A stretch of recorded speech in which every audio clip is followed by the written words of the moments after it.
ਜੀ ਪੀਐਸ ਘੁਮਾਣ ਦਾ ਐਫਆਈਆਰ ਹੈ 89 number FIR 2025 ਦੀ, ਜਿਹਦੇ ਵਿੱਚ ਇੱਕ ਵਿਅਕਤੀ ਦੀ ਮੌਤ ਹੋਈ ਸੀਗੀ। ਉਸ ਵਿੱਚ ਜੱਗੂ ਭਗਵਾਨਪੁਰੀਆ ਨੋਮੀਨੇਟਡ ਸੀਗਾ।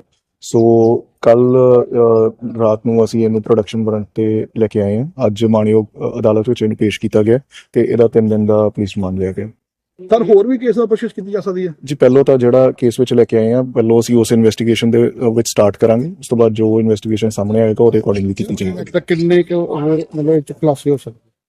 ਜਿੱਦਾਂ ਮੈਂ ਦੱਸਿਆ ਕਿ ਹਜੇ ਜਿਹੜੇ ਕੇਸ ਵਿੱਚ ਲੈ ਕੇ ਆਏ ਆ, ਵੀਲ ਸਟਾਰਟ ਦਾ ਇਨਵੈਸਟੀਗੇਸ਼ਨ, ਉਸ ਕੇਸ ਦੀ ਇਨਵੈਸਟੀਗੇਸ਼ਨ ਸਟਾਰਟ ਕਰਾਂਗੇ। ਫਿਰ ਇਨਵੈਸਟੀਗੇਸ਼ਨ ਜੋ ਗੱਲ ਸਾਹਮਣੇ ਆਉਂਦੀ ਉਹਦੇ ਅਕੋਰਡਿੰਗਲੀ ਕਰਾਂਗੇ। ਬਟਾਲੇ ਲੇਟੈਸਟ ਗੋਲੀ ਕਾਂਡ ਹੋਇਆ, ਪਤਾ ਕੁਝ ਵੀ ਨਾਮਨਡ ਕੀਤਾ ਗਿਆ ਇਹਨਾਂ ਨੂੰ?